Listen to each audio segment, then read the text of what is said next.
Friends, welcome to home season with love. எல்லோரும் சந்தோஷமாகவும் ஆரோக்கியமாகவும் இருக்கீங்க அப்படின்னு நான் நம்புகிறேன். ஸோ இன்னைக்கு வந்து vlog ரொம்ப பெருசாக போயிடுச்சு. கிட்டத்தட்ட ஒரு 36 மினிட்ஸ் பக்கம் வந்துருச்சு. ஏன்னா இந்த பொங்கலுக்காக ஊருக்கு போயிருந்தோம் இல்லையா? ஸோ நாளையும் வந்து ஒரு லாங் வீடியோவாக கவர் பண்ணிட்டேன். எப்பப்போ டைம் கிடைக்குதோ அப்போல்லாம் வந்து வீடியோஸ் எடுத்து அப்படியே எடிட் பண்ணி ஒரு vlog-ஆ போட்டாச்சு. போர் அடிக்குது அப்படின்னா நீங்கள் ஸ்கிப் பண்ணிக்கோங்க. ஆக்சுவலாக புதன்கிழமை கிளம்பலாம் அப்படின்ட்டு யோசிச்சு வச்சுருந்தோம். பட் ஹரிஷ்மிதாக்கு கொஞ்சம் வேலையெல்லாம் இருந்தது, அவளுக்கு ஸ்கூலும் இருந்தது. சரி, அன்னைக்கு வந்து ஈவினிங் மேலே கிளம்ப வேண்டாம் அப்படின்ட்டு நாங்கள் வந்து வியாழக்கிழமை காலையில், நமக்கு வந்து சூரியன் பொங்கல் அன்னைக்கு இருக்கும்னு நினைக்கிறேன். ஸோ அந்த நாள் அன்னைக்கு தான் காலையில் கொஞ்சம் நேரமே கிளம்பலாம் அப்படின்ட்டு நான் எழுந்திரிச்சு எல்லா வேலைகளும் செஞ்சுட்டு இருந்தேன். பட் ஹரிஷ்மிதா வந்து எழுந்திரிக்கவே இல்லை. மித்து எந்திரிக்கும் போதும் பார்த்தீங்கன்னா ஒரு 7:30 பக்கம் ஆயிடுச்சு. ஸோ அப்படி இப்படின்ட்டு வீட்டிலேருந்து கிளம்பும் போது ஒரு 9 மணி இருக்கும். கிளம்புறதுக்கு முன்னாடி பார்த்தீங்கன்னா, வீட்ல இருக்கிற வேலைகள் முடிக்கணும். அப்புறம் வீடியோஸ் வேலை நெறைய பெண்டிங் இருந்தது. நான் வந்து இந்த பொங்கலுக்காக சில கொலாபரேஷன்ஸ் எல்லாம் அக்செப்ட் பண்ணி வச்சிருந்தேன். அவங்களுக்கு வீடியோ எடுத்து அப்ரூவல் வாங்கி, அதுக்கு சேஞ்சஸ் பண்ணி, இந்த வேலைகள் எல்லாம் ஒரு பக்கம் போயிட்டு இருந்தது. தென் லான்ச்சுக்கு வீடியோஸ் எடுக்க வேண்டியது இருந்தது. அப்புறம் ஆஃபீஸில் அவங்களுக்கெல்லாம் ஒர்க் குடுத்துட்டு, அதுக்கப்புறம் இந்த கார் எல்லாம் கழுவி, அதுக்கு சார்ஜ் எல்லாம் போட்டுட்டு, குழந்தைகளுக்கெல்லாம் எது எது ரெடி பண்ணணுமோ அதெல்லாம் பண்ணிட்டு, ஹரிஷ்மிதாவை வந்து ஒரு சில வேலைகள் அவளே பண்ண வச்சுட்டா. பாவம், அது தனியாக போய் அவளுக்கு வேண்டிய ட்ரெஸ் எடுத்துக்கிட்டா. எனக்கு முடியல பாப்பா, நீ ஏதாச்சும் பண்ணு அப்படின்ட்டு அவளே ஆட்டோ பிடிச்சி, நமக்கு தெரிஞ்சவங்க தான், ஸோ அவங்க கிட்ட சொல்லி அனுப்பி வச்சு அந்த அக்கா நீட்டாக கூட்டிகிட்டு போயிட்டு வந்துட்டாங்க. ஸோ அவளே ட்ரெஸ் எடுத்துக்கிட்டா. அண்ட் மைலோக்கும் பார்த்தீங்கன்னா என்னால் கோஆர்டினேட் பண்ண முடியல. ஏன்னா இங்கே எல்லாமே டே கேர் ஃபுல் ஆயிடுச்சு. அதனால் அவளே கோஆர்டினேட் பண்ணி கொண்டு போய் மைலோவையும் விட்டுட்டு வந்துட்டா. ஸோ அந்த 2 வேலை எனக்கு இல்லை. மற்ற வேலைகள் எல்லாம் செஞ்சு முடிச்சுட்டு கார் ஏறும் போது அப்பாடா அப்படின்னு இருந்தது. அந்த அளவுக்கு வந்து லாஸ்ட் மினிட் வரைக்கும் வேலை இருந்துகிட்டே இருந்தது. ஆக்சுவலாக காருக்கு வந்து குட்டி குட்டி டால்ஸ் வந்து வாங்கி வச்சுருந்தேன். இது வந்து மினியேச்சர்ன்னு நினைக்கிறேன் அப்படின்னு ஒருத்தர் கமெண்ட்ஸ் வந்து போட்டதை நான் பார்த்தேன். எனக்கு அதெல்லாம் தெரியல. ஒரு டால் மட்டும் வாங்கியிருந்தேன். இது நமக்கு இந்த காரில் இந்த குட் வைப்ஸ் இருக்கு இல்லையா, அது வாங்கும் போதே இதுவும் வாங்கினது தான். நான் வீடு ஃபுல்லாக தேடி பார்த்து கிடைக்கவே இல்லை. அன்னைக்கு கிளம்புற அன்னைக்கு நம்ம ட்ரெஸ் எல்லாம் பேக் பண்ணும்போது ஒரு பாக்ஸ் இருந்தது. அதுக்குள்ளே பார்த்தா இது வச்சுருந்துருக்கிறேன். சரி, பத்திரமா இருக்கட்டும்னு வச்சுருப்பேன் போல இருக்குது. அது எங்கே வச்சேன்னு தெரியாமல் போயிடுச்சு. ஸோ அன்னைக்கு மாட்டுச்சு என்கிட்ட. இது வந்து எப்படின்னா, எனக்கு காருக்குள்ளே ஹரிஷ்மிதா மித்ரன் ஃபோட்டோ வைக்கணும் அப்படின்ட்டு ஆசைப்பட்டுட்டே இருந்தேன். பட் ஃபோட்டோ வைக்கிறதுக்கு கரெக்டாக இல்லை. வச்சாலுமே நம்ம கண்ணுக்கு குழந்தைகளோட முகம் தெரியாத மாதிரி இருக்குமே அப்படின்ட்டு இந்த குட்டி டால் வந்து பார்த்திங்கன்னா ஒரு பொண்ணு ஒரு பையன். ஸோ ஹரிஷ்மிதாவும் மித்ரனா இருக்கட்டும் அப்படிங்கிறக்காக பார்க்குறதுக்கு ரொம்ப க்யூட்டாக இருந்தது. சரின்ட்டு இந்த ஸ்க்ரீன் மேலே அழகாக ஒரு டிஸ்பிளே மாதிரி வைக்கலாம் அப்படின்ட்டு வாங்கியிருந்தேன். ரொம்ப அழகான கலர், நல்லாவும் இருந்தது. அமேசானில் செக் பண்ணி பார்த்தீங்கன்னா இந்த மாதிரி குட்டி குட்டி டால்ஸ் எல்லாம் இருக்கும். உங்களுக்கு வேணும்னா நீங்கள் வாங்கிக்கோங்க. வீடு மாதிரி தானே காரும். உள்ளே வரும்போது ஒரு ஒரு பாசிட்டிவ் வைப்ஸ் இருக்கணும் அப்படின்ட்டு யோசிப்பேன். எனக்கு கார் மெயின்டைன் பண்ணுறதும் ரொம்ப ரொம்ப பிடிக்கும். ஸோ அந்த மாதிரி செலக்டிவாக கொஞ்சம் சூஸ் பண்ணி எடுப்பேன். இது ஒட்டி முடிச்சுட்டு மித்ரன் வந்து கார் ஏறும்போது காட்டுறேன். மித்துக்கு அப்படியே ஒரு சிரிப்பு. நானும் அம்முக்காவும் இப்படியா இருப்போம். ஐயோ, அம்முக்கா என்ன எம்மையில ஏறிட்டு இருக்கா அப்படிங்கிற மாதிரி அவனுக்கு அது கண்ட்ரோல் பண்ணவே முடியல. அதை பார்த்து பார்த்து சிரிச்சுட்டே வந்துட்டு இருந்தான் ரொம்ப தூரத்துக்கு.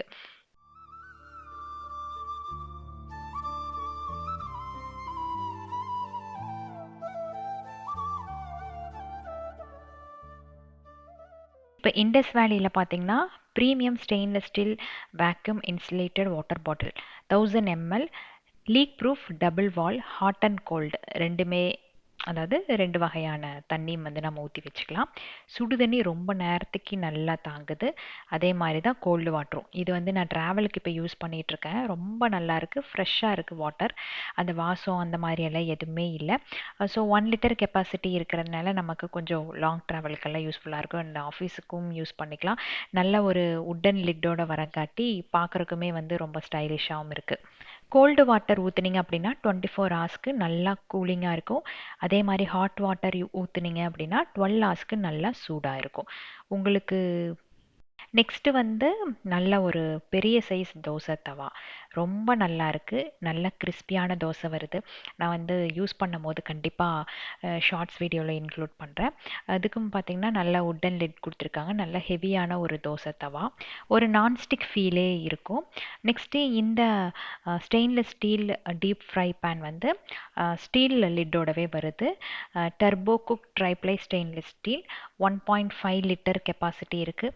Premium quality 3 layer thick body 100% toxin free nonstick. Induction and gas மூணுலேயுமே வந்து நீங்கள் ரெண்டுலேயுமே வந்து நீங்கள் யூஸ் பண்ணிக்கலாம். ஸோ இந்த ப்ராடக்ட்ஸ், இந்த 3 ப்ராடக்ட்ஸுமே வந்து நம்மளோட இண்டஸ் வேலி வெப்சைட்டில் அவைலபிளாக இருக்குது. ஹோம் சீசன் வித் லவ் அப்படிங்கிற கூப்பன் கோடு யூஸ் பண்ணிங்க அப்படின்னா உங்களுக்கு எக்ஸ்ட்ரா 12% ஆஃபர் இருக்குது. டிஸ்கிரிப்ஷனில் லிங்க் கொடுத்துருக்கு, செக் பண்ணிக்கோங்க. ஸோ ஹரிஷ்மிதாவை எப்படியோ எழுப்பி காருக்குள்ளே தூக்கி போட்டுட்டு லக்கேஜு வாட்டர் பாட்டில் எல்லாம் ஃபில் பண்ணிவிட்டு பக்காவாக ஊருக்கு கிளம்பிட்டோம். எனக்கு வந்து இது ஃபஸ்ட் டைம் போகிற மாதிரி தெரியல. பட் இந்த காரில் ஒரு லாங் டிரைவ் வந்து ஃபஸ்ட் டைம் அப்படின்னு வச்சுக்கலாம். ஏன்னா பெங்களூர்லேருந்து ஊருக்கு ஓட்டியிருக்கேன். ஸோ ஒன்ஸ் வந்து ஹைவேல ஓட்டி ஊருக்கு போயிட்டோம் அப்படின்னாலே, ஹைவேல வந்து அதாவது லாங் டிரைவ் போனோம் அப்படின்னாலே நமக்கு வந்து அந்த பயமெல்லாம் விட்டுரும் அப்படின்னு சொல்லுவாங்க. நான் வந்து ஒரு 9 o'clock கிளம்புனேன். ஈவினிங் வந்து 4 o'clock ரீச் ஆனேன். பட் இடையில வந்து எனக்கு கிட்டத்தட்ட ஒரு 2.5 hours வந்து டைம் இதாச்சு. எப்படின்னா 45 மினிட்ஸ் வந்து சாப்பிட்டேன். அப்புறம் சார்ஜ் இடையில போட்டேன். ஒரு 50% வந்த உடனே நான் என்ன பண்ணேன், மறுபடியும் ஒரு சார்ஜ் போட்டுக்கலாம் அப்படின்ட்டு ஒரு 1/2 to 45 மினிட்ஸ் பிரேக் எடுத்து அது சார்ஜ் போட்டுக்கிட்டோம். தென் அங்கேருந்து இடையில வந்து கொஞ்சம் ஒர்க் இருந்தது. அதனால ஒரு இடத்துல நிறுத்தி அந்த ஒர்க்கெல்லாம் முடிச்சுட்டு அதுக்கப்புறம் மறுபடியும் இதை கண்டினியூ பண்ண ட்ராவலை. ஸோ ஒரு 4 o'clock அப்படிங்கும் போது லஞ்ச் மாதிரி வீட்டுக்கு போயிட்டோம்.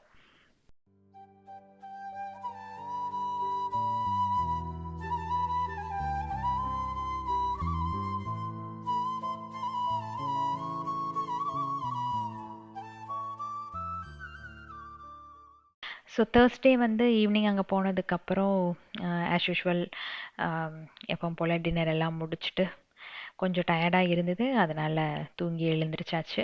அடுத்த நாள் இது வந்து ஃப்ரைடே காலையில் சார்ஜ் போட்டுக்கலாம் அப்படின்ட்டு நம்ம வீட்டு பக்கத்துலேயே சார்ஜிங் ஸ்டேஷன் இருந்தது. சரின்ட்டு காரை சார்ஜ் போட்டு அந்த டைமில் நானும் அப்பா மித்து 3 பேரும் ஜாலியாக பேசிட்டு அங்கே அந்த மண்டபத்தில் தான் ஆக்சுவலாக சார்ஜிங் ஸ்டேஷன் இருக்குது. ஸோ அதனால் அங்கே கொஞ்சம் நேரம் டைம் ஸ்பெண்ட் பண்ணோம். ஒரு மணி நேரம் பக்கத்தில் பேக்கரி போய் டீ எல்லாம் குடிச்சிட்டு ஜாலியாக அங்கே இருந்தது. வந்ததுக்கப்புறம் அன்னைக்கு வந்து அம்மா, பாட்டி, அப்புறம் பெரியம்மா, பெரியப்பா அவங்கள மட்டும் கூப்பிடலாமா லஞ்சுக்கு அப்படிங்கிற மாதிரி கேட்டிருந்தாங்க. சரி நமக்கு பொங்கல் இல்லை இல்லையா, அதனால் சரி அவங்களுக்கு ஒரு சேஞ்ச் இருக்கணும், எப்போ பார்த்தாலும் ஏதாச்சும் யோசிச்சுட்டே இருக்காங்க 2 பேர் அப்படின்ட்டு சரி ஓகே அப்படின்னு சொல்லிட்டேன். அவங்களும் பாவம் என்கிட்ட பெர்மிஷன் கேட்குற மாதிரி தான் கேட்டாங்க. பட் எனக்கு வந்து ஏதோ அவங்க கொஞ்சம் ஹாப்பியாக இருந்தால் போதும் அப்படின்ட்டு ஓகே எனக்கு ஒன்றும் ப்ராப்ளம் இல்லை அப்படிங்கிற மாதிரி சொல்லிட்டேன். ஸோ இது வந்து எங்கள் பாட்டி, இவங்க என்னோட அம்மாவோட அம்மா. இப்போ வந்து ஒரு 95+ இருக்கும் அப்படின்னு நினைக்கிறேன். பட் ஸ்டில் எல்லா வேலைகளும் அவங்களே பண்ணிக்குவாங்க. நான் தான் அவங்கள போய் பார்க்கணும். பட் நான் வந்த உடனே கிளம்பி வந்துட்டாங்க, நான் அபி பார்த்தாகணும் அப்படின்ட்டு அவங்க வந்துட்டாங்க. ஸோ அவங்க அப்புறம் எங்கள் அத்தை மாமா வந்திருந்தாங்க, அம்மாவோட தம்பி, தம்பி ஒய்ஃபு, அப்புறம் பெரியம்மா, பெரியப்பா அவங்க வந்திருந்தாங்க. அவ்வளோதான். ஒரு சின்னதாக ஒரு கேதரிங் ஆட்டம் இருந்தது. ஸோ ஹாஃப் டே வந்து எப்படி போச்சுன்னே சொல்ல முடியாது. அந்த மாதிரி எல்லாரும் ஒவ்வொரு கதையை பேசிட்டு அப்படியே கொஞ்சம் நேரம் டைம் போயிடுச்சு காலையில். உண்மை சொல்லப்போனால் எனக்கு வந்து ஊரில் போகணும் இருக்கணும் அப்படிங்கிற ஆசையெல்லாம் ஒரு ரொம்ப நாளைக்கு முன்னாடியே போயிருச்சு. எனக்கு போகிறதுக்கு இஷ்டமே இல்லை. பட் அப்பா வந்து வந்தே ஆகணும் நீ அப்படின்ட்டு கம்பல் பண்ணார். ஒரு 2 மந்த்ஸ் முன்னாடியே பொங்கலுக்கு வந்தே ஆகணும், நீ வரலேன்னு லாஸ்ட் மினிட்ல சொல்லக்கூடாது, அவளுக்கு எப்போ லீவுன்னு கேட்டுகிட்டே இருந்தார்.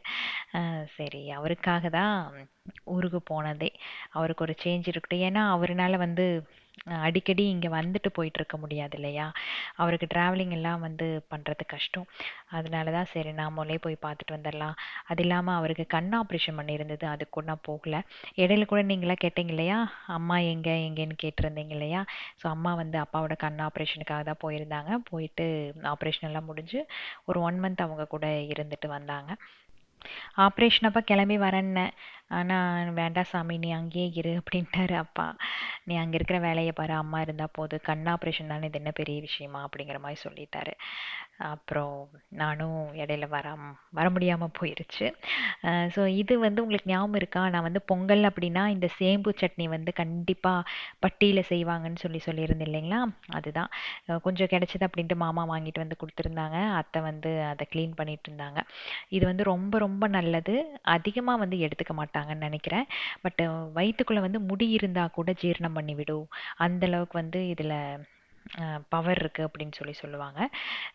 இத வந்து கட் பண்ணும்போது தண்ணி தொடக்கூடாது. ரொம்ப பிக்க ஆரம்பிச்சுரும். ஸோ அந்த மாரி சில ப்ரொசீஜர் எல்லாம் இருக்கு. நல்லா தெரிஞ்சவங்க மட்டும் தான் இதுல வந்து சட்னி செய்ய முடியும். அதோட ப்ராசஸ் எல்லாம் வந்து கம்ப்ளீட்டா ஒருத்தர் தெரிஞ்சிருந்தா மட்டும் தான் இது பண்ண முடியும். பட் இந்த மாரி விஷயங்கள் எல்லாம் வந்து இப்ப இருக்கிற காலகட்டத்துல அழிஞ்சிட்டு வருது. பட் நெக்ஸ்ட் ஜெனரேஷன் வந்து இத கொண்டு போணும் அப்படின்னா, நாம வந்து கொஞ்சம் கத்துக்கிட்டா மட்டும் தான் முடியும். ஸோ அத்தை வந்து கிளீன் பண்ணிட்டு இருக்கும்போதே ஒண்ணொண்ணா கேட்டுட்டு இருந்தேன். எப்படி கிளீன் பண்ணணும்? எப்படி செய்யணும்? அப்படின்ட்டு. சட்னி வந்து சூப்பரா இருக்கும். அ கொஞ்சம் வச்சுக்கிட்டா போதும். தயிர் சாப்பாட்டுக்கெல்லாம் கடிச்சு சாப்பிட்டோம் அப்படின்னா, அவ்ளோ டேஸ்ட்டா இருக்கும். இந்த ரெசிபி வந்து நானு ஆல்ரெடி ஒரு 1 வருஷத்துக்கு முன்னாடி எடுத்த பொங்கல் வீடியோல போட்டிருந்தேன். நீங்க வேணுனா செக் பண்ணி பாருங்க. இந்த சேம்பு வந்து ஆத்தோரத்துல இந்த மாரி இடங்கள்ல மட்டும் தான் கிடைக்கும். கிராமங்கள்ல ஜாஸ்தியா கிடைக்கும். பொங்கல் டைம்ல வந்து ஃப்ரீக்வென்ட்டா நம்ம பார்க்கலாம் அப்படின்னு சொல்லுவாங்க.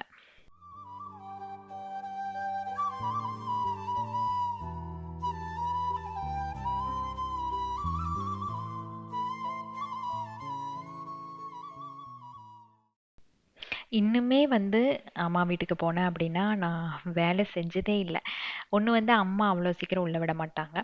ஏதாச்சும் ஒரு முக்கியமானதுல ஏதாச்சும் ஒரு ரெசிபி வந்து பர்ட்டிகுலரா செய்யணும் அப்படின்னா மட்டும் தான் உள்ள விடுவாங்க. மத்தபடி அம்மாவே பண்ணிருவாங்க. அது இல்லாம ரிலேஷன்ஸ் எல்லாம் வந்தாங்கன்னா, என்னமோ நான் தான் அங்க உறவுமுறைக்கு வந்த மாதிரி நான் சும்மா தான் உட்காந்துட்டு இருப்பேன். என்ன சுத்தி எல்லாரும் வேலை செஞ்சுட்டு இருப்பாங்க. அது அக்காலாம் வந்தான்னா சொல்லிக்கவே வேண்டாம். இறங்கி வேலை செய்வா அந்த அளவுக்கு. இந்த பட்டியுமே அப்படிதான். பொங்கலுக்காகட்டும், தீபாவளிக்காகட்டும், எப்ப வந்து ரிலேஷன்ஸ் வந்தாலுமே அவங்க வந்து எல்லாருமே இறங்கி வேலை செய்வாங்க. பட் நான் வந்து எனக்கு தெரிஞ்ச காலத்துல இருந்து இப்படியே தான் ஜாலியா உட்காந்து அரட்டை மட்டும் அடிச்சிட்டு இருப்பேன். அவ்வளோதான். ஏதாச்சும் வந்து எங்க அம்மாட்ட சொன்னேன்னு வைங்களேன், வேலை செய்றேன் அப்படின்னு சொன்னேன்னா, அவங்க சொல்லுவாங்க, "அங்கேயும் வேலை செஞ்சு, இங்கேயும் வேலை செஞ்சு, ஏன் கம்முனு இரு, ரெஸ்ட் எடு. இவ்வளோ தூரம் வந்திருக்க, ரெஸ்ட் எடுக்காம என்ன?" அப்படிம்பேன். நான் அதான் யோசிப்பேன், என்னடா நம்ம வேலை செஞ்சோம்? இவங்கள விட நம்ம ஒண்ணும் பெருசா வேலை செய்ய போறது இல்லையே அப்படின்னு யோசிப்பேன். பட் இருந்தாலும் வேலை செய்ய விட மாட்டாங்க. எப்பவுமே பட்டி பொங்கல் அப்படின்னா வீட்ல விசேஷமா இருக்கும். அட்லீஸ்ட் ஒரு 30லேருந்து 40 பேருனாலும் இருப்பாங்க. நல்லா கிராண்டா லஞ்ச் பண்ணி சாப்பிடுவோம். கலகலன்னு இருக்கும் நைட்டு வரைக்குமே. பட் இந்த வருஷம் நமக்கு பொங்கல் இல்ல இல்லையா? அதனால தான் ஒரு 7லேருந்து 8 பேர் அவ்வளோதான். வீட்ல அளவா செஞ்சு முடிச்சுக்கிட்டோம். மோஸ்ட்லி ஊருக்கு போறத அவாய்ட் பண்றதுக்கு காரணம் என்னன்னா, அந்த பழைய மெமரீஸ்ன்னு சொல்லியிருந்தேன் இல்லையா? அது 1. 2வது நம்மள வந்து பார்க்குற பார்வையே வந்து கொஞ்சம் வித்தியாசமா இருக்கும். ரிலேஷன்ஸே ஆகட்டும், நம்மள ரொம்ப வந்து ஒரு மாதிரி பரிதாபமா பார்க்க ஆரம்பிக்கிறாங்க. அது ஏன்னு எனக்கே தெரியல. நானே வந்து ஒரு கான்ஃபிடென்ட்டா இருக்கும்போது, அந்த பார்வை வந்து நம்மளோட கான்ஃபிடென்ட் லெவல கொஞ்சம் கம்மி பண்ணி கொண்டு போகும். அதே வந்து ஒரு பெரிய ட்ராபேக்குன்னு சொல்லலாம். ஸோ அதனாலயே நான் வந்து ஏதாச்சும் அத பத்தி பேச ஆரம்பிச்சாலே, அந்த இடத்த விட்டு அந்த பக்கம் போயிருவேன். ஆ அவங்க வந்து நான் ஃபீல் பண்ணி போறேன்னு நெனைப்பாங்க. பட் ஃபீலிங் வந்து ஒரு பக்கத்துல இருந்தாலும், நம்மள டவுன் பண்ணக்கூடாது அப்படின்ட்டு அந்த இடத்துல இருக்க மாட்டேன். இப்பல்லாம் எங்க அம்மா என்கிட்ட அத பத்தி பேசுறதே இல்ல. பேசினாலும் இவகிட்ட இன்னும் ஒரு ரியாக்ஷனும் வர மாட்டேங்குது அப்படிங்கிற மாரி ஃபீல் பண்ண ஆரம்பிச்சுட்டாங்க. மனசுக்குள்ள 1008 இருக்கும். இருந்தாலுமே அவ காட்டிக்கிறது இல்ல அப்படிங்கிற மாதிரி எங்க அம்மாக்கு ஒரு மாதிரி. பட் இதையே பேசிட்டே இருந்தோம் அப்படின்னா, லைஃப் வந்து இதோட நிக்க போறதில்ல இல்லையா? கொஞ்சம் மூவ் ஆன் பண்ணி போகணும். அது அம்மாக்கு கொஞ்சம் புரியணும் அப்படிங்கிறதுக்காகவே மோஸ்ட்லி எல்லாத்தையுமே வந்து கொஞ்சம் அவாய்ட் பண்ண ஆரம்பிச்சாச்சு. இந்த அக்கா வந்து நம்மளோட தோப்புல, நம்ம வீட்ல ரொம்ப வருஷத்துக்கு முன்னாடி ரொம்ப காலமா வேலை செஞ்சுட்டு இருந்தாங்க. எங்க தாத்தாலாம் இருக்கும்போது இருந்து வேலை செஞ்சுட்டு இருந்தவங்கன்னு வச்சுக்கோங்களேன். இந்த அக்காவுக்கு ஒரு பையன் இருக்காங்க. அவங்க பேர் வந்து வீரா. அந்த அண்ணன் வந்து நம்ம வீட்ல வேலைக்கு இந்த அக்கா வரும்போது கூட வருவாங்க. எனக்கு அந்த அண்ணன ரொம்ப பிடிக்கும். ஸோ அதனால அந்த அண்ணன் கூடயே விளையாண்டுட்டு இருப்பேன் நாமா. எனக்கு வந்து சாப்பாடு ஊட்டினா கூட சாப்பாடு எடுத்துட்டு போய் அந்த அண்ணன் கூட தான் உட்காந்து சாப்பிடுவேன் அப்படின்னு சொல்லிட்டு இவங்க இந்த அக்கா வந்து சொல்லி சொல்லி ரொம்ப சந்தோஷப்படுவாங்க. நீ வீராங்கூட தான் சாமி உட்காந்து சாப்பிடுவேன்ட்டு. அந்த அண்ணனும் இடையில என்னை வந்து பார்த்துட்டு போனாங்க. ஏன்னா ரொம்ப சின்ன பிள்ளையா அங்கே சுற்றிட்டு இருப்பேன் இல்லையா. ஸோ இப்போ இந்த சுச்சுவேஷனில் அந்த அண்ணனுக்கே என்னை பார்க்குறக்கு ஒரு மாதிரி கஷ்டமாக போயிடுச்சு. நாம வந்து ஊரை விட்டு ஒதுங்கி தான் இருக்கிறோம். நம்ம தோப்பு வந்து கொஞ்சம் ஊரெல்லாம் விட்டு தள்ளி இருக்குது. பட் இருந்தாலும் ஊர்ல இருக்கிறவங்க அடிக்கடி வந்து அம்மாவையும் அப்பாவையும் வந்து பார்த்துட்டு போவாங்க.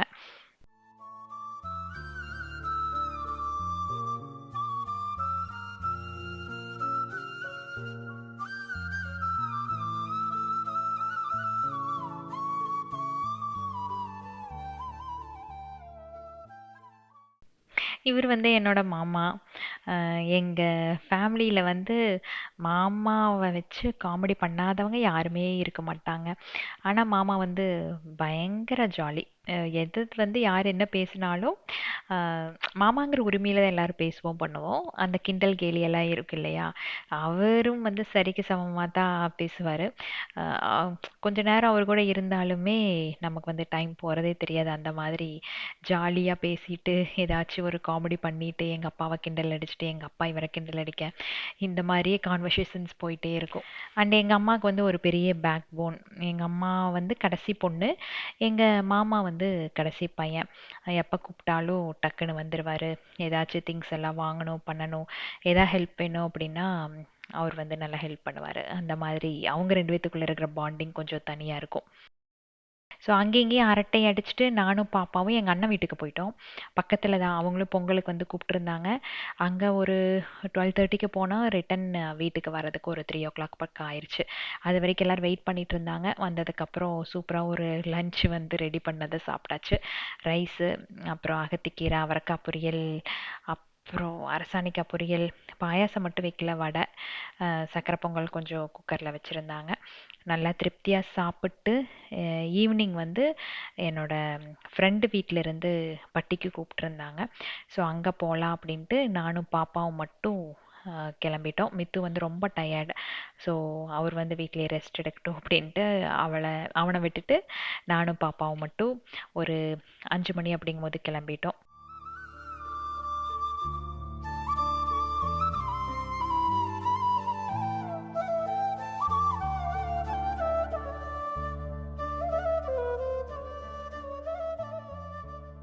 ஆக்சுவலா நானும் அருள் தான் என்னோட க்ளோஸ் ஃப்ரெண்டுன்னு வச்சுக்கோங்களேன்.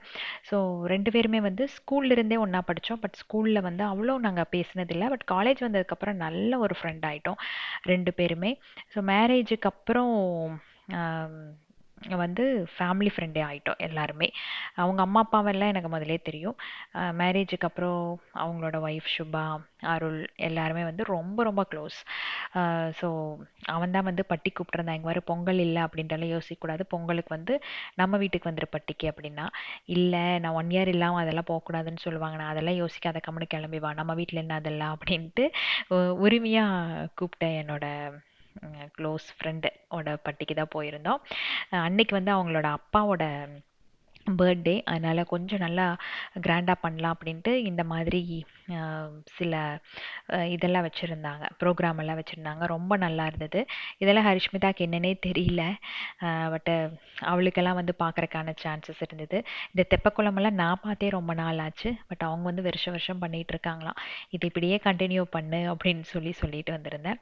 ரொம்ப சப்போர்ட்டிவான ஒரு ஃப்ரெண்டுன்னு வச்சுக்கோங்களேன். அங்க டின்னர் எல்லாம் சாப்பிட்டு முடிச்சுட்டு கிளம்பும்போது கிட்டத்தட்ட ஒரு 9:30க்கு மேல ஆயிருக்கும்னு நினைக்கிறேன். பட் அப்பாவும் சொன்னாரு, "கொஞ்ச நேரம் இருந்து டைம் ஸ்பெண்ட் பண்ணிட்டு வா. ஒண்ணும் அவசரம் இல்ல. ரிலாக்ஸா வா" அப்படின்னு சொல்லிட்டாரு. அதனால நானும் பாப்பாவும் ரொம்ப நேரம் அங்க இருந்தோம். ஸோ ப்ரோக்ராம் எல்லாத்தையும் வந்து நல்லா என்ஜாய் பண்ணிட்டு சூப்பரா ஒரு டின்னர் பட்டி சாப்பாடு சாப்பிட்டு கிளம்பிட்டோம்.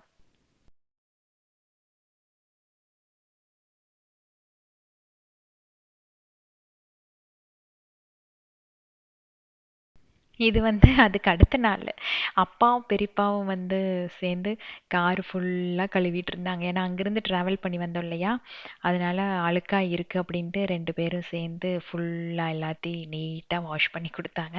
கேட்கவே மாட்டேன்ட்டாங்க, நான் ஊருக்கு கிளம்பும் போது க்ளீன் பண்ணுறேன் அப்படின்ட்டு.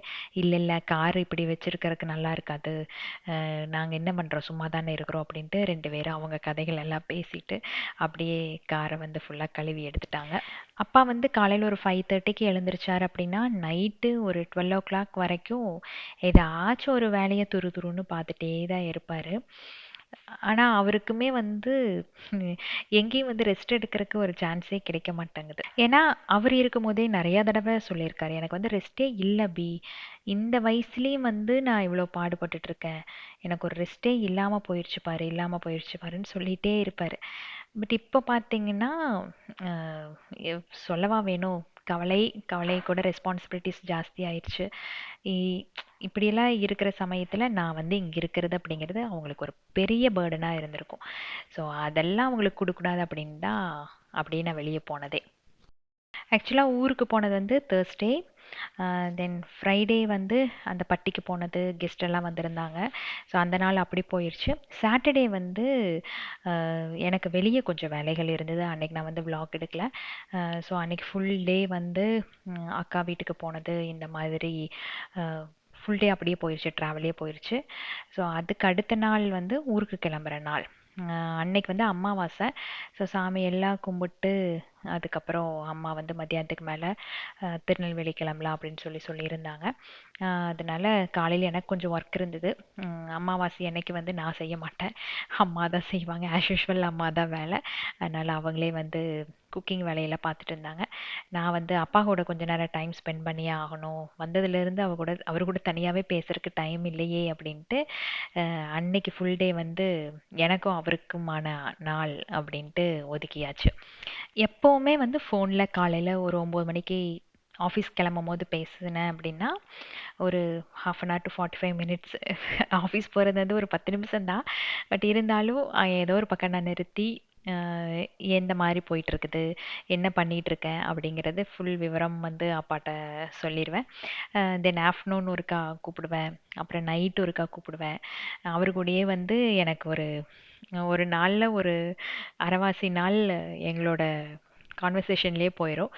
பட் என்ன பேசினாலுமே அடுத்த நாள் அப்புறம் அப்படின்ட்டு தான் வந்து நிற்கும். அந்த மாதிரி ரெண்டு பேரும் ஒரு பயங்கரமான டாக்கட்டிவான பர்சன்ஸ் ரெண்டு பேருமே. அண்ட் சின்ன வயசுலேருந்தே பார்த்தீங்கன்னா எனக்கு அப்பா வந்து ஒரு பெரிய ரோல் மாடல். இதெல்லாம் நான் ஒரு சில இடங்கள்ல சொல்லும் போது என்னை பார்த்து சிரிச்சவங்கலாம் இருக்காங்க. பட் ப்ராக்டிக்கலாக திங்க் பண்ணும்போது எனக்கு அவர் சொல்கிற நிறையா விஷயங்கள் வந்து ஓகே இதுதான் அப்படின்ட்டு ரொம்ப நாள் கழித்து அதோட அர்த்தம் வந்து புரிஞ்சிருக்கு. ஸோ அதனால் எனக்கு எப்போவுமே எல்லா குழந்தைகளுக்குமே வந்து அப்பா வந்து ரோல் மாடலாக இருப்பாங்க. எனக்கு அப்படி தான், அவர் தான் வந்து எனக்கு ஒரு மிகப்பெரிய ரோல் மாடல். என்னை பார்த்து யார் சிரிச்சாங்களோ கடைசியில் அவங்களே வந்து எங்கள் அப்பா என்ன பிளான் பண்ணி பண்ணாரோ அதை அவங்களுமே எக்ஸிக்யூட் பண்ணாங்க. எதுக்காகவுமே கவலைப்படாத, உன் மனசுக்கு என்ன தோணுதோ அதை பண்ணு, இது வரைக்கும் கரெக்டாக கொண்டு போயிட்டுருக்க, இனிமேலும் அப்படி நீ கொண்டு போவ, எனக்கோ உங்கள் அம்மாக்கோ கூட அந்த உரிமை இல்லை உன்னை வந்து தடுக்கிறதுக்கு. ஸோ உன் மைண்டுக்கு என்ன நல்லதுன்னு படுதோ அதை வாட்டில் நீ எக்ஸிக்யூட் பண்ணிட்டு போயிட்டே இரு. 4 பேர் 4 விதமாக பேசத்தான் செய்வாங்க, பேசுகிறவங்க வாயெல்லாம் மூடிட்டு இருக்க முடியாது, சரியா? உனக்கு இது கரெக்டுன்னு தோணுதா, உன் பசங்களுக்கு கரெக்டுன்னு தோணுதா, அதை மட்டும் பண்ணு. பேசுகிறவங்க யாருமே வந்து உங்க கூட வந்து நிற்க மாட்டாங்க, விமர்சனங்கள் வந்து வந்துட்டே தான் இருக்கும், அதெல்லாம் வந்து தூக்கி போட்டுட்டு போயிட்டே இரு அப்படின்ட்டு மோட்டிவேட் பண்ணிகிட்டே இருப்பார். ஸோ காலையில் பிரேக்ஃபாஸ்ட் கூட முடிக்கல, அப்படியே நானும் அப்பாவும் தோப்புக்குள்ளே வாபி கொஞ்சம் அப்படியே போயிட்டு வரலாம் அப்படின்னாரு. சரின்ட்டு போயாச்சு. எப்போ நான் ஊருக்கு வந்தாலுமே கொஞ்ச நேரம் வந்து தோப்புக்குள்ளே போயிட்டு வருவோம். ஏன்னா நான் உங்களுக்கு சொல்லியிருந்தேன் இல்லையா, என்னென்ன பண்ணுறேன், என்னென்ன பண்ண போகிறோம் அப்படிங்கிறது வந்து ஓவராலாக வந்து சொல்லிகிட்டே இருப்பார். அதை வந்து ஃபோனில் சொல்லுவார், வரும்போது இதுதான் நான் சொன்னேன் உனக்கு ஞாபகம் இருக்குதா அப்படின்ட்டு கொஷின் மேலே கொஷின் கேட்டுகிட்டே இருப்பார். ஸோ அந்த மாதிரி அன்னைக்கு வந்து தோப்புக்குள்ளே கொஞ்ச நேரம் போயிட்டு வந்தோம். பட் என்ன ஒரு சேஞ்சு அப்படின்னு பார்த்தீங்கன்னா அன்னைக்கு நான் வந்து அவங்க அவர் இருக்கும்போது தோப்புக்குள்ளே போனேன் அப்படின்னா அவங்க ரெண்டு பேரும் ஏதாவது பேசிட்டு இருப்பாங்க, நான் தோப்பை மட்டும்தான் சுற்றி பார்த்துட்டு நின்றுருப்பேன். எனக்கு வந்து கரெக்டாக கரெக்டாக இப்படி தான் பண்ணணும் அப்படி தான் பண்ணணும் அப்படிங்கிற விஷயங்கள் எல்லாம் வந்து அவ்வளோ விவரமாக எனக்கு தெரியாது. பட் இந்த தடவை வந்து எல்லாம் ஒன்று ஒன்று நானாக கேட்டு கேட்டு கேட்டு கேட்டு தெரிஞ்சுக்கிட்டேன். ஏன்னா இனி எதா இருந்தாலும் நாம தான் அதை எக்ஸிக்யூட் பண்ணணும், நாம தான் வந்து இதை ஃபாலோ பண்ணி கொண்டு போகணும் அப்படின்ட்டு ஒரு ஆம், என்ன சொல்கிறது, ஒரு ஆர்வம், ஒரு பயம் எல்லாமே சேர்ந்து இருந்தது. அதனால அப்பா கிட்ட எல்லா விஷயங்களும் ஒன்று ஒன்றா கேட்டுக்கிட்டேன். அப்பா கூட சொன்னார், நான் இதெல்லாம் அப்போவே சொன்னேன், உனக்கு இது கூட தெரியாதா, இது கூட தெரியலையா அப்படின்னாரு. இல்லைப்பா, அப்போ வந்து சும்மா நின்று பார்த்துட்டு இருந்தேன் அவ்வளோதான். பட் இப்போ தான் வந்து எனக்கு அஹ், அந்த மாதிரி என் நேரத்தை வந்து நான் மிஸ் பண்ணிட்டேனே அப்படின்ட்டு எனக்கு தோணுது அப்படின்ட்டு. ஸோ ஒன்று ஒன்றா எக்ஸ்பிளைன் பண்ணிகிட்டே வந்தார். எதுக்காக வந்து 2 மரத்துக்கு நடுவில் தென்னை மரம் போட்டிருக்கு, தென் சில மரங்களை வந்து இழுத்து கட்டி இருந்தார். அப்புறம் பாக்கு இருக்கு இல்லையா, அதெல்லாம் வந்து ஒரு தென்னை மரத்துக்கு கீழே 2 நட்டை வச்சுருந்தாரு. அதில் வந்து சிலதெல்லாம் உயிர் பிடிச்சி மேலே வந்துருச்சு. அப்புறம் தென்னை மரம் வந்து பக்கத்தில் ஏதாச்சும் ஒரு மரம் வந்துச்சு அப்படின்னா அது பயந்து போயிருமா, அது வந்து அந்த பக்கம் கிராஸாக வளர ஆரம்பிச்சிருமா. ஸோ அதனால தென்னை மரம் பக்கத்தில் வந்து ஒட்டின மாதிரி எந்த மரமும் அதுக்கு மேலே வளரக்கூடாது அப்படிங்கிற மாதிரி ஏதோ சொன்னார். ஸோ இந்த மாதிரி நிறைய விவசாயம் பற்றின விஷயங்கள், அப்புறம் நிலத்தோட விஷயங்கள், இதை பற்றி எல்லாம் வந்து எக்ஸ்பிளைன் பண்ணிகிட்டே இருந்தார். நாம நினைப்போம், இவ்வளோ ம், காடு இருக்கு, மரம் இருக்கு, நாம ஏன் வந்து இன்னொரு இடத்துல போய் வேலை செய்யணும், உழைக்கணும், நமக்கு என்ன தேவை இருக்கு, நம்ம பேரண்ட்ஸ் எல்லாம் வந்து பெரிய ஆளுக, அப்படி இருக்கும்போது நமக்கு வந்து கவலையே இருக்காது அப்படின்ட்டு. அதெல்லாம் இல்லை, ஒரு விவசாயியா இருந்து பார்த்தா தான் அதோட கஷ்டம் என்னன்னு தெரியும். அந்த உழைப்புக்கான பலனெல்லாம் எப்படி தெரியுமா கிடைக்கும்? ஒரு 100 ஏக்கரா 150 ஏக்கரா வச்சுருக்காங்க இல்லையா, அந்த மாதிரி ஆட்களுக்கு கண்டிப்பா விவசாயத்துல கண்டிப்பா லாபம் இருக்கும் அப்படின்னு நினைக்கிறேன். பட் எனக்கு தெரிஞ்சு இந்த மாதிரி கம்மியான லேண்ட் இருக்கிறவங்களுக்கெல்லாம் வந்து ரிட்டர்ன்ஸ் ஜாஸ்தியா வரும்னு சொல்ல முடியாது. ஏன்னா வர வர பணத்தை தூக்கி அதிலேயே போட்டுட்டே இருந்தா மட்டும்தான் ஃப்யூச்சர்ல மேபி மித்ரன் ஹரிஷ்மிதாக்கான இதை வந்து அனுபவிக்கிறதுக்கான நாள் வரலாம். பட் என்னை பொறுத்த வரைக்கும் இந்த இடத்துல நான் இருந்திருந்தேன், குழந்தைகளை வச்சு இருந்திருந்தேன் அப்படின்னா, இந்த வருமானத்தை வச்சு அந்த 2 குழந்தைகளையும் வந்து ஓட்டுறது அப்படிங்கிறது ஒரு பெரிய விஷயமா இருந்திருக்கும். பயங்கர சேலஞ்சிங்காகவும் இருந்திருக்கும். அவங்களுக்கு ஒரு பெரிய பேர்டனாகவும் இருந்திருக்கும். இது வந்து அப்பாவே சொன்னாரு, நீ எடுத்தது வந்து கரெக்டான டெசிஷன், சரியா? ஊர்ல வந்து ஏதாச்சும் டெவலப்மெண்ட் பண்றேன்னா பண்ணு, அதுக்கெல்லாம் வந்து ஃபுல் சப்போர்ட் நான் பண்றேன். பட் எனக்கும் ஒரு ஏஜ் இருக்கு, ஃபர்ஸ்ட்ல இருந்து என்னாலையும் ஸ்டார்ட் பண்ண முடியாது. அண்ட் உனக்கும் வந்து ஒரு பேக்கப் இல்லாம நீ ஸ்டார்ட் பண்ணி கொண்டு போறது அப்படிங்கிறது பெரிய ரிஸ்க். அதனால கையில கிடைச்ச சில விஷயங்கள் வந்து விடாத, அதை வந்து அப்படியே பிடிச்சிட்டு என்ன இம்ப்ரூவ்மெண்ட் உன்னால பண்ண முடியுதோ அதை பார்த்துட்டு போயிட்டு இரு. எல்லாரும் சொல்ற மாதிரி காலம் வந்து இதுக்கெல்லாம் பதில் சொல்லும்னு என்னாலையும் சொல்ல முடியும். ஆனா அதுக்கு எவ்வளோ காலம் எடுக்கும் அப்படிங்கிறது சொல்றவங்களுக்கும் தெரியாது, அதே மாதிரி எனக்கும் தெரியாது. எல்லாமே வந்து நம்மளோட தலையில என்ன எழுதியிருக்கிறோ அதுதான், சரியா? ஸோ முடிஞ்சது முடிஞ்சு போச்சு. எதையும் வந்து மைண்டுக்குள்ளே ஏற்றி ஸ்ட்ரெஸ் ஆயிக்காத, ரிலாக்ஸாக விடு. முக்கால் கிணறு தாண்டியாச்சு, நீ ஒரு கால் கிணறு எப்படியாச்சும் தாண்டிடலாம்.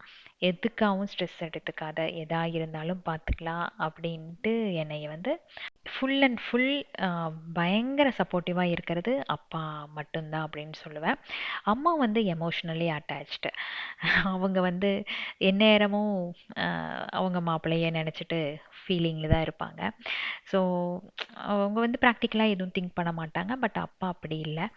அம்மானால வந்து ஃபுல்லாக அந்த விஷயத்தை அக்செப்ட் பண்ண முடியல. அஃப்கோர்ஸ் யாருனாலையும் முடியாது, என்னாலையும் தான் முடியல. பட் இருந்தாலும் அதை ஞாபகம் வச்சுக்கூடாது அப்படிங்கிறதுக்காக அந்த பேச்சு எங்கே எடுத்தாலும் தள்ளி தள்ளி போயிடுறேன். அண்டு இன்னொரு விஷயம் என்னென்னா, எல்லா இடங்கள்லையும் வந்து என்னை பாதுகாக்கிறது என்னோட கோவம் மட்டும்தான். சில நேரங்களில் ஏதாச்சும் நாம் எடுக்கிற டெசிஷன் தப்பு அப்படின்னு சொல்லும் போது அந்த கோவம் மூலமாக தான் நான் வெளிப்படுத்த வேண்டியதாக இருக்குது, வேறு வழி இல்லை. அது ஒரு தப்பான இதாக கூட இருக்கலாம். பட் இருந்தாலும் எனக்கு கை கொடுக்கறது அது ஒன்றா தான் இருக்குது. ஸோ எனக்கு அவர் தைரியம் சொல்ல, நான் அவருக்கு தைரியம் சொல்ல அப்படின்ட்டு கொஞ்ச நேரம் எல்லாம் பேசி முடிச்சுட்டு ஊருக்கு கிளம்புறக்கு ரெடி ஆயிட்டோம். எக்கச்சக்க லக்கேஜ் வந்து வாங்கி வச்சிருந்தாங்க. எங்கள் அம்மா வந்து டிமார்ட்டுக்கு போயிட்டு டிமார்ட்டையே பாதி வாங்கிட்டு வந்த மாதிரி வச்சாச்சு. அரிசி மூட்டை, அந்த மூட்டை, இந்த மூட்டைன்ட்டு. அப்புறம் கிளம்புறதுக்கு முன்னாடி நான் சொன்னேன், அப்பா கண்டிப்பாக ஏர் செக் பண்ணி ஆகணும், இவ்வளோ ஆனதை தூக்கிட்டு போகிறது எனக்கு பயமாக இருக்குது அப்படின்ட்டு. அப்புறம் அப்பாவை கூப்பிட்டு போய் ஏர் எல்லாம் செக் பண்ணிவிட்டு அப்புறம் மறுபடியும் சார்ஜ் ஏதாச்சும் போட வேண்டியது இருந்தால் கொஞ்ச நேரம் போட்டுக்கலான்ட்டு போட்டுட்டு வந்து அமாவாசைக்கு தாத்தா பாட்டிக்கு அப்புறம் அவருக்கெல்லாம் கும்பிட வேண்டியது இருந்தது. எல்லாம் நல்லபடியாக கும்பிட்டு அப்படியே அன்னைக்கு ஆஃப்டர்நூன் அங்கேருந்து கிளம்பும்போது ஒரு 3 மணி இருக்கும். இடையில ஒரே ஒரு ஸ்டாப் மட்டும் எடுத்தேன், சார்ஜ் போடுறதுக்காக ஒரு ஸ்டாப் எடுத்தேன். அந்த டைமில் வந்து டீ காஃபி இந்த மாதிரி எல்லாம் குடிச்சிட்டோம். ஸோ நைட்டு வந்து பார்த்திங்கன்னா ஒரு 8 ஓ கிளாக் அப்படிங்கும்போது வீட்டுக்கு ரீச் ஆச்சு. ஸோ இங்கேருந்து திருநெல்வேலி, சாரி, கோட்டூர்லேருந்து திருநெல்வேலி வந்தது வந்து ரொம்ப ரொம்ப ஈஸியாக இருந்தது. எனக்கே தெரியல நான் வந்து இந்த அளவுக்கு டிரைவ் பண்ணுவேனா அப்படின்ட்டு. பட் ஏறி உட்காந்துட்டோம் அப்படின்னா வேற லெவல் மாதிரி தான் இருந்தது. ஸோ ரொம்ப கம்ஃபர்டபுளான ஒரு டிரைவிங் அண்டு நல்ல ஒரு ட்ரிப்பாகவும் இருந்தது. ஸோ 2025 பொங்கல் வந்து இதே மாதிரி தான் நாங்கள் கிளம்புனோம். கிளம்பும் போது ஹஸ்பண்டுக்கு என்ன தோணுச்சு என்னென்னலாம் எனக்கு தெரியாது. பட் எங்கள் அம்மா அப்பா காலில் தனியாக விழுந்து அழுதுகிட்டே நான் ஏதாச்சும் தப்பு செஞ்சுருந்தா மன்னிச்சுக்கோங்க அப்படின்ட்டு ஒரு வார்த்தை சொல்லி காலில் விழுந்து அழுதாரு. அது எதுக்கு அழுதாரு அப்படின்ட்டு எங்களுக்குமே தெரியல. மேபி அவருக்கு மனசில் ஏதாவது தோணியிருக்கலாம், பண்ணியிருக்கலாம். ஸோ அந்த மாதிரி தான் 2025 ஆச்சு. 26ல் 4 பேராக இருந்த நாங்கள் 3 பேராக அப்படியே குறைஞ்சிட்டோம். ஸோ இப்படி தான் லைஃப் அப்படின்ட்டு ஆகிப்போச்சு. பட் இருந்தாலும் 2026ல் எனக்கு வந்து என்ன தோணுது அப்படின்னா, எந்த அளவுக்கு டெவலப் பண்ண முடியுமோ அந்த அளவுக்கு வந்து இம்ப்ரூவ்மெண்ட் இருக்கணும். ஹெல்த் ஆகட்டும், மைண்ட் ஆகட்டும், பாடி, இது மூணுலேயுமே வந்து நல்ல ஒரு இம்ப்ரூவ்மெண்ட் இருக்கணும். தென் குழந்தைகளோட ஃப்யூச்சர், நம்மளோட ஃப்யூச்சர், இதை நோக்கி வந்து நிறைய இம்ப்ரூவ்மெண்ட்ஸ் வந்து கொண்டு வரணும் அப்படின்ட்டு தான் நினைக்கிறேன். பார்ப்போம். நான் என்ன நினச்சிருக்கேன் அப்படின்னா, நம்மளோட சேனலில் மந்த்லி என்னென்ன வந்து இம்ப்ரூவ்மெண்ட் ஆயிருக்கு அப்படிங்கிறத வந்து சொல்லலாம். ஸோ இதில் வந்து நிறைய பேர்த்துக்கு ஒரு ஐடியா கூட கிடைக்கலாம். இல்லை உங்கள் மூலமாக எனக்கு ஏதாச்சும் ஒரு ஐடியா கிடைக்கலாம். ஸோ இந்த மாதிரி வந்து மந்த் எண்டில் வர வீடியோவில் இந்த மாதிரி அந்த மந்தில் வந்த இன்கம் அண்டு எக்ஸ்பென்சஸ் போக சேவிங்ஸ் இது எல்லாத்தையும் வந்து ஷேர் பண்ணலாம் அப்படின்ட்டு யோசிச்சு வச்சுருக்கேன். இது வந்து ஒரு ஃபேமிலியாக நான் கன்சிடர் பண்ணி நான் சொல்கிற விஷயந்தான். இதில் ஒரு சிலர் வந்து நெகட்டிவாக கூட எடுத்துக்கலாம். பட் அப்பா சொன்ன மாதிரி விமர்சனங்களை வந்து தூக்கி போட்டுட்டு போயிட்டே இரு, விமர்சனம் பண்ணுறவங்களுக்கு அது மட்டும்தான் தெரியும் அப்படிங்கிற மாதிரி அதை பற்றி கண்டுக்காமல் நமக்கு சப்போர்ட் பண்ணுற நிறைய பாசிட்டிவ் வைப்ஸ் இருக்குது. அவங்க மூலமாக எனக்காகட்டும் மற்றவங்களுக்காகட்டும் ஏதோ ஒரு இன்ஃபர்மேஷன் கிடைக்கட்டும் அப்படிங்கிறதுக்காக நான் சொல்கிறேன். ஸோ என்னை ஃபஸ்ட்லேருந்தே பார்த்துட்ருக்கீங்க, என் லைஃப் எப்படி போயிட்டுருக்கு, இப்போ இப்படி ஆயிட்டிருக்கு அப்படின்ட்டு. ஸோ இதிலிருந்து நாம் எப்படி மேலே வரோம் அப்படிங்கிறதும் பார்க்கலாம். படையப்பா மாதிரி ஒரே பாட்டில் எல்லாம் மேலே வர முடியாது. பட் நாம் போடுற எஃபர்ட்டுக்கு கண்டிப்பாக வந்து அதுக்கான பலன் கிடைக்கும் அப்படின்ட்டு ஒரு பாசிட்டிவிட்டியோட நம்மளோட லைஃப்பை வந்து எடுத்து போயிட்டே இருக்கலாம். கண்டிப்பாக இப்போ எப்படி எனக்கு சப்போர்ட் பண்ணுவீங்களோ அதே மாதிரி எப்போவும் எனக்கு சப்போர்ட்டிவாக இருப்பீங்க அப்படின்னு நான் நம்புகிறேன். ஸோ நெக்ஸ்ட் வீக் வந்து இந்த ஃபினான்ஸ் பற்றின வீடியோவோட உங்களை நான் சந்திக்கிறேன். ஏன்னா இந்த மந்த் வந்து முடிய போகுது இல்லையா. ஸோ லாஸ்ட் மந்த் வந்து நம்மளோட இன்கம் என்ன, அதோட எக்ஸ்பென்சஸ் எல்லாம் என்ன, தென் துபாய்க்கான எக்ஸ்பென்சஸ் என்ன ஆச்சு அப்படிங்கிற சில விஷயங்கள், தென் நெக்ஸ்ட் மந்த் என்ன நம்ம இம்ப்ளிமெண்ட் பண்ணலாம் அப்படின்ட்டு இருக்கிறோம், பிஸ்னஸ் பற்றின விஷயங்கள், இது எல்லாத்தையுமே வந்து சூப்பராக வந்து ஷேர் பண்ணிக்கலாம். ஸோ நெக்ஸ்ட் வீக் நல்ல ஒரு வீடியோவில் உங்களை நான் சந்திக்கிறேன். Keep supporting me. Thanks for வாட்சிங்.